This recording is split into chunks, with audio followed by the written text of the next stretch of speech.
name is Stella. I'm 12 years old, and today I'm reading not about Sherlock Holmes, the Speckled Band. And today I will read news what I read in part 1 and this is part 2.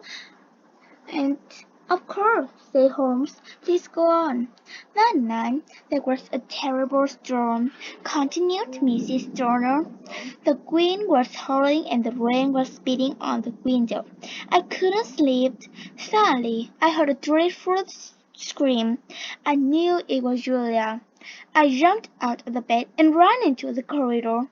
As I opened my door, I thought I heard a noise. It was the low, clear whisper. Then I heard another sound. The second shot is like metal clenching against metal. I saw that my sister's door was opened. I stared at it in horror.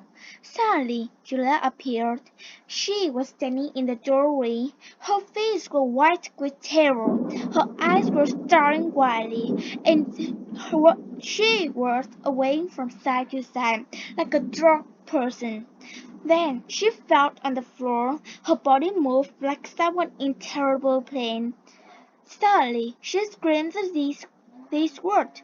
"Oh my God, Helen! It was the band! A speckled band!" Then she fed.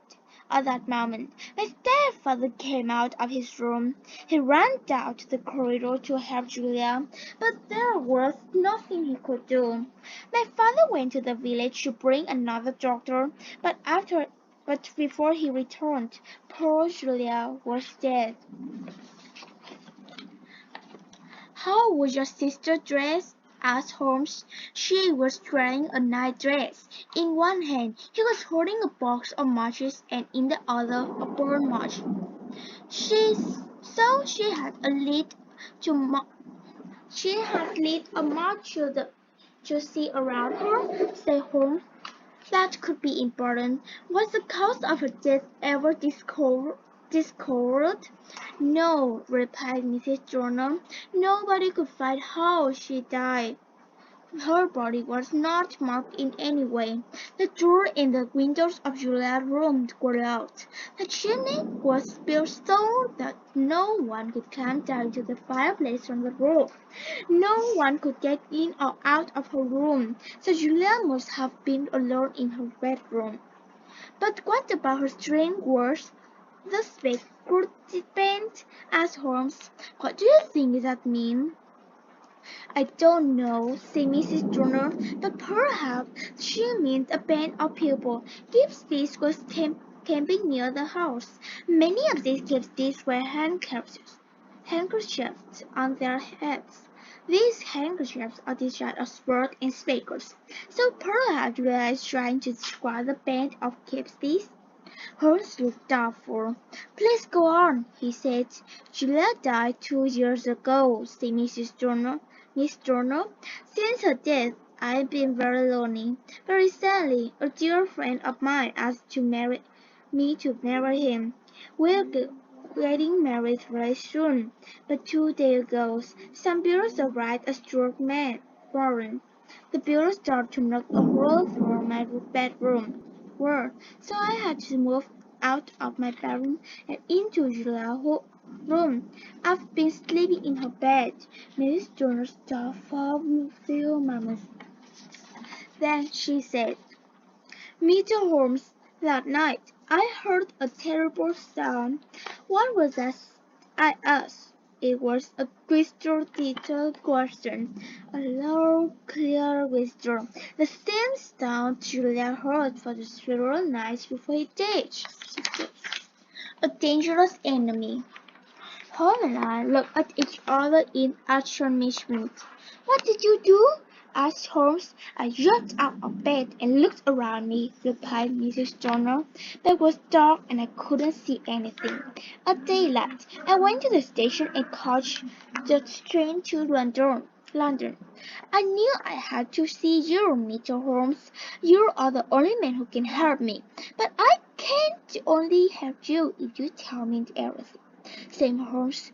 "You have not told me everything, Miss Turner." What do you mean? Asked Mr. Turner in surprise. Holmes did not answer. He took hold of Mrs. arms and pushed back her sleeve.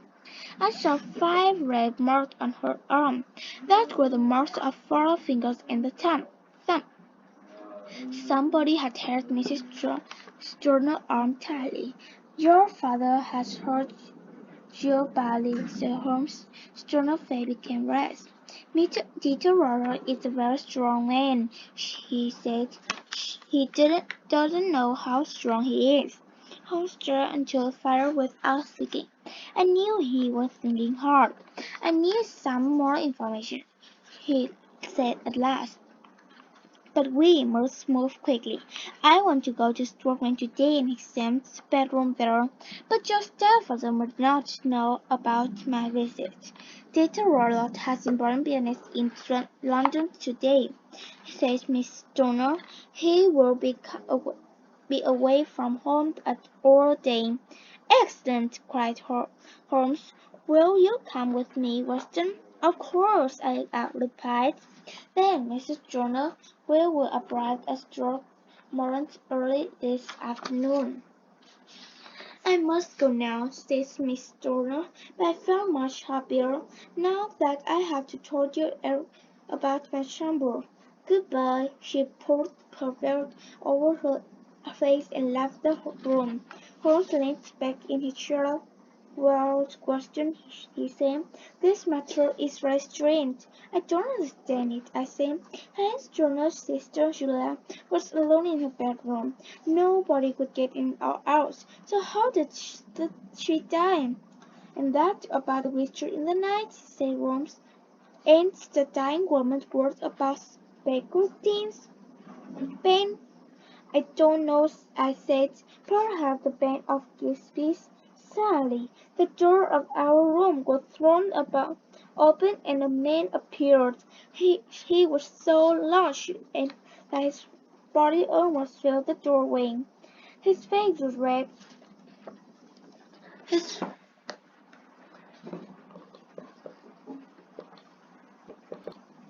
his face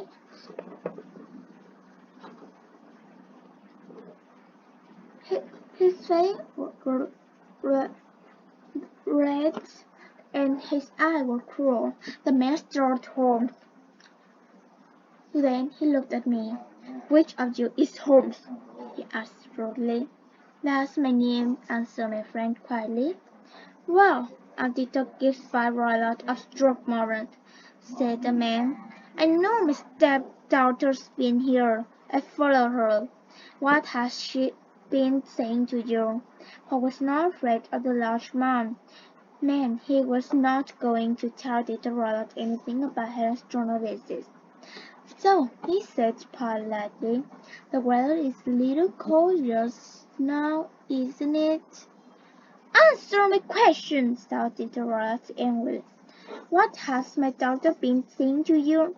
I've heard about you, Holmes. You're a busybody. You interest in other people's lives. Well, keep out of my life. I'm a dangerous man. Look! A poker was lying beside the fire. It was made of iron and was very heavy. Dieter Roller stepped forward and picked it up. He bent the poker with a huge hands.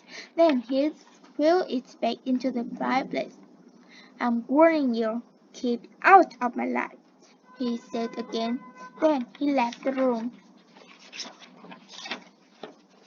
Holmes began to laugh. Well, he said, perhaps I'm not as large as Detroit, but I'm just as strong. As he spoke, Holmes picked up the poker and pulled it straight again. Now, said Holmes, let's have some breakfast, Weston. Then I have some business to do. I need more information. So this is the later part 2. Let's waiting for part 3 to listen more. And do you know that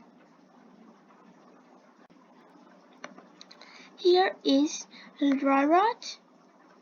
He is so big and with the iron, so that you can imagine it easily. This is a picture. Goodbye. Thank you for listening to me.